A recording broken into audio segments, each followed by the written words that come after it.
Intermediate zoology second year. First year నుంచి 25 కన్నా ఎక్కువ బిట్లే ఉన్నాయి. ఆల్రెడీ వీడియో అప్లోడ్ చేశాను. 5 to 6 minutes వచ్చేలాగే చూస్తున్నాను, ఎందుకంటే టైం లేదు కదా. ఫస్ట్ లెసన్ వచ్చి ఫస్ట్ యూనిట్ మానవ శరీర నిర్మాణ శాస్త్రం, శరీర ధర్మశాస్త్రం ఫస్ట్ యూనిట్. దీని నుంచి మనం కొన్ని బిట్స్ చూసుకుందాం సెకండ్ ఇయర్లో. జీర్ణ వ్యవస్థ. జీర్ణక్రియ అనగా సంక్లిష్టమైన ఆహారం సరళమైన శోషించుకోగలిగే పదార్థాలుగా విచ్ఛిన్నం కావడాన్ని జీర్ణక్రియ అని అంటారు.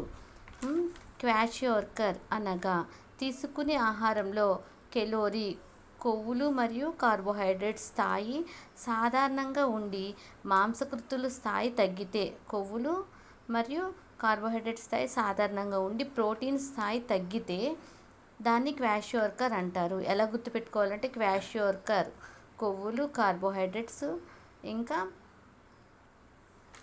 అని.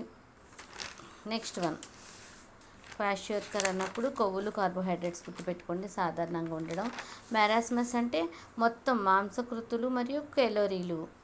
మొత్తం అన్నప్పుడు మెరాస్మస్ మా గుర్తుపెట్టుకోండి. కొవ్వులు మరియు కార్బోహైడ్రేట్స్ అని అన్నప్పుడు క్వాషియోర్కర్ గుర్తుపెట్టుకోండి. ఓకే, మాంసకృతులు మరియు కెలోరీలు రెండు కూడా తగ్గితే మెరాస్మస్ అంటారు. ఓకే, ఫోర్త్ బిట్ మాంసాహారులలో ఆహారనాళం ఎలా ఉంటుంది? మాంసాహారంలో ఆహారనాళం అనేది ఎలా ఉంటుంది? పొట్టిగా ఉంటుంది, షార్ట్గా. ఎందుకోసం అంటే డైజెషన్ అనేది ఈజీగా జరుగుతుంది. డైజెషన్ అనేది మాంసాహారుల్లో ఈజీగా జరుగుతుంది కాబట్టి ఆహారనాళం అనేది పొట్టిగా ఉంటుంది. దంతాలు వేటి నుండి ఉద్భవిస్తాయి? దంతాలు వేటి నుంచి ఉద్భవిస్తాయి? దంతాలు అనేవి బాహ్య మధ్య త్వచం నుంచి దంతాలు అనేవి ఉద్భవిస్తాయి. పిక్చర్స్లోంచి కూడా ఏమైనా బిట్స్ అడగొచ్చు, చూసుకోండి.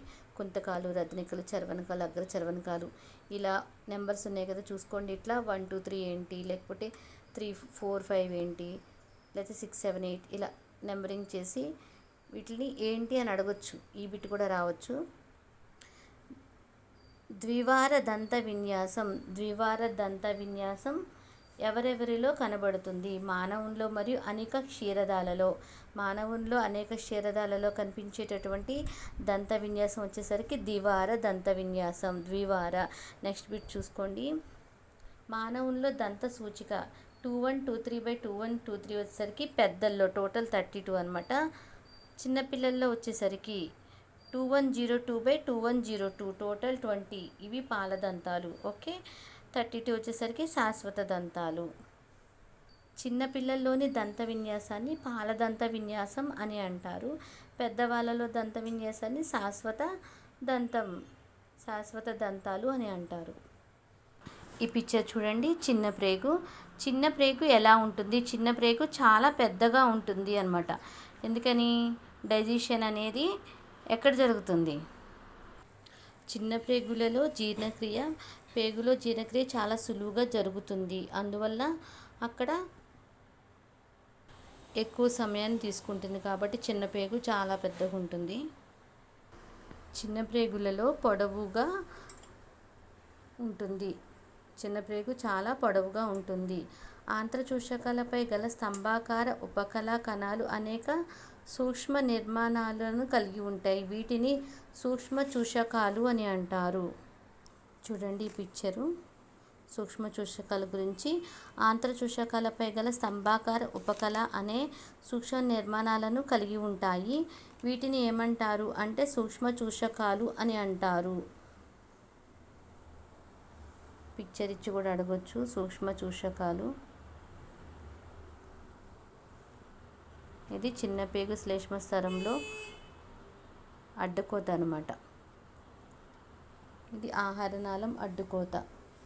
ఇది మనకు తెలుసు కదా, జీర్ణాశయం. ఇది ఏ ఆకారంలో ఉంటుంది? చూడండి, జే ఆకారంలో ఉంటుంది. ఇంకా నెక్స్ట్ బిట్ చూద్దాము. విషాలను, టాక్సిన్లను సాధారణ ప్రసరణలోకి ప్రవేశింపకుండా అడ్డుకొనే మొదటి తనిఖీ కేంద్రంగా పనిచేసేది ఏమిటి? విషాలను, టాక్సిన్లను సాధారణ ప్రసరణలోకి ప్రవేశింపకుండా అడ్డుకునే మొదటి తనిఖీ కేంద్రంగా పనిచేసేది ఏంటి అంటే కాలేయము. నెక్స్ట్ బిట్ చూడండి. ఇది శరీరంలోని అతిపెద్ద గ్రంథి. కాలేయం అనేది శరీరంలోని పెద్ద గ్రంథి. కాలేయ క్యాన్సర్ రావడానికి ఏమిటి కారణం అంటే శిలీంధ్ర టాక్సిన్ల వల్ల కాలేయ క్యాన్సర్ అనేది వస్తుంది, గుర్తుపెట్టుకోండి. Next bit. మద్యం సేవించే వారిలో ఎక్కువగా ఏ అవయవం దెబ్బతింటుంది? మద్యం సేవించే వారిలో ఎక్కువగా లివర్ అనేది, కాలేయం దెబ్బతింటుంది.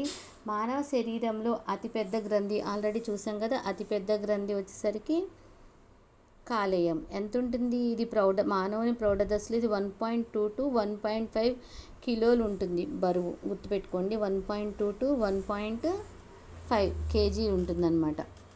ఓకే. నెక్స్ట్. బోలస్ అనగా నోటిలో ఆహారం మెత్తగా ముద్దగా ఉంటే దాన్ని బోలస్ అంటారు. ఎప్పుడైనా గుర్తుపెట్టుకోండి. బోలస్కి కైమ్కి ఎలా గుర్తుపెట్టుకోవాలంటే బోలస్ బుగ్గలో ఉంటుంది కదా, బోలస్ బా గుర్తుపెట్టుకోండి. ఓకే.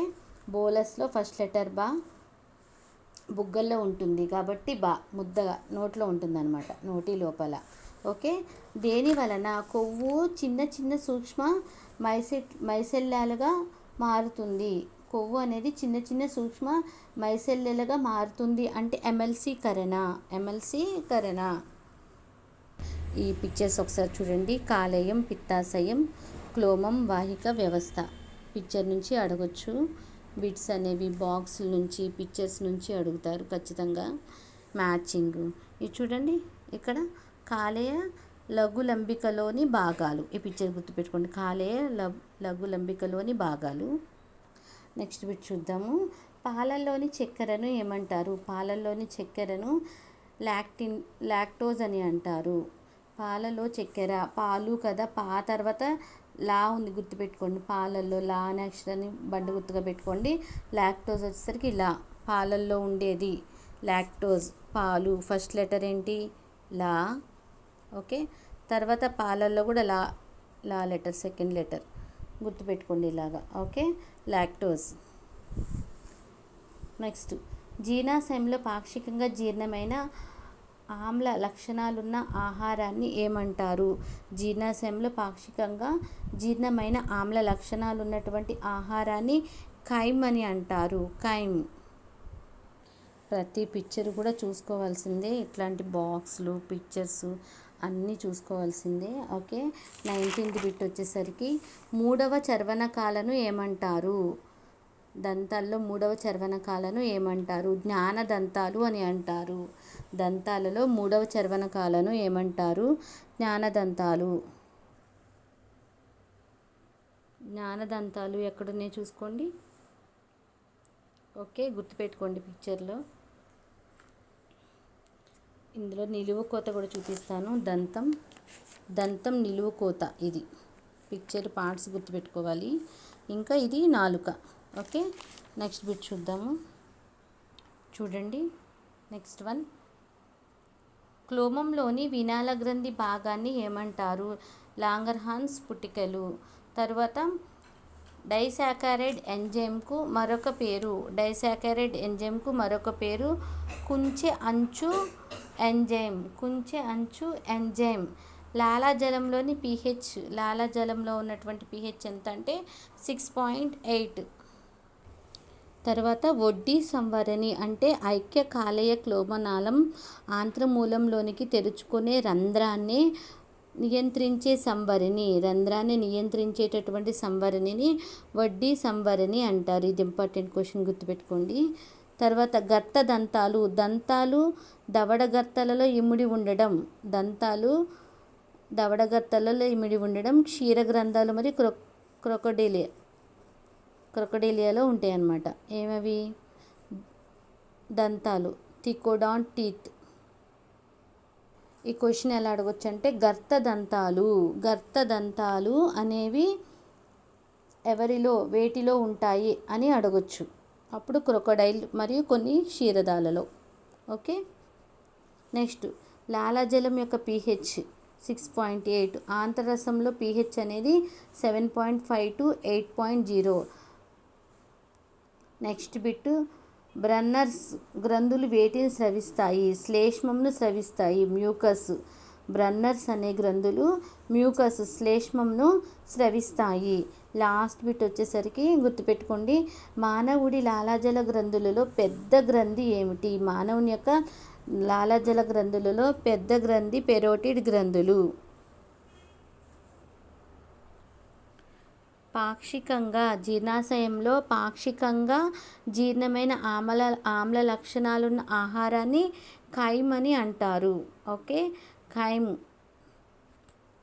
పాక్షికంగా అంటే చిన్నగా ముక్కలు ముక్కలుగా కదా, అట్లా గుర్తుపెట్టుకోండి. ఖైమ్ కట్టే ఉంటే కాబట్టి ఖైమ్. బుగ్గల్లో ఉంటే బోలస్. ఓకే, ఇది చూసుకుందాం ఒకసారి. కామెర్లు అనేవి కాలేయానికి కలిగే వ్యాధి హెపటైటిస్, ఆకలి లేకపోవడం. దీని సాధారణ లక్షణం. కామెర్లు ఆకలి లేకపోవడం సాధారణ లక్షణం. కాలేయానికి కలిగేటటువంటి వ్యాధి. రక్తంలో పైత్యరస లవణాలు అధికంగా ఉండి చర్మం కంటిలోని తెల్ల భాగంలోకి చేరడం వంటి లక్షణాలు. ఇవన్నీ ఏ కలర్లోకి మారుతాయంటే పసుపు రంగులోకి అనమాట. కండ్లు మరియు చర్మం పసుపు రంగులోకి మారినట్టుగా అనిపిస్తాయి అన్నమాట. అది కామెర్ల యొక్క లక్షణం. ఆకలి అనేది అస్సలు ఉండదన్నమాట. ఇక్కడ నెక్స్ట్ ఉంది కదా, వాంతి చేసుకోవడం తెలుసు కదా, వికారంగా ఉండడం, కళ్ళు తిప్పడం, నీళ్ల విరోచనాలు, అతిసార వ్యాధి, నిర్జలీకరణ, డిహైడ్రేషన్.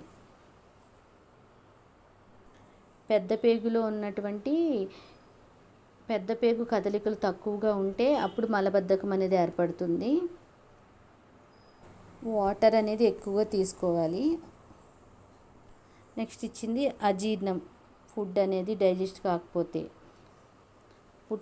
పొట్ట అనేది ఉబ్బరంగా అనిపిస్తుంది.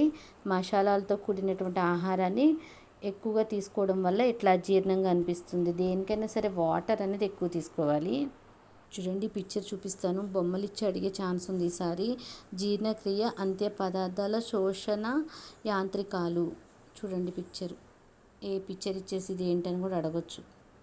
ఇది చూడండి, ఈ పిక్చర్ చూడండి. కణంలో గ్లూకోజ్ శోషణకు తోడ్పడే యాంత్రికం. ప్రతి పిక్చర్ని గుర్తుపెట్టుకోండి. పార్ట్ 1 వీడియోలో జువాలజీ ఫస్ట్ ఇయర్ 25 బిట్స్ కొంచెం ఎక్స్ప్లెనేషన్ కూడా ఇచ్చాను. ఇది పార్ట్ 2 వీడియో. ఇందులో జువాలజీ సెకండ్ ఇయర్ నుంచి మోర్ దెన్ 25 బిట్స్ ప్లస్ కొన్ని పిక్చర్స్ చూపించి వివరించాను. మీకు నచ్చినట్లయితే లైక్ చేయండి. యూస్ఫుల్గా ఉంటే లైక్ చేయండి, షేర్ చేయండి, సబ్స్క్రైబ్ చేయండి.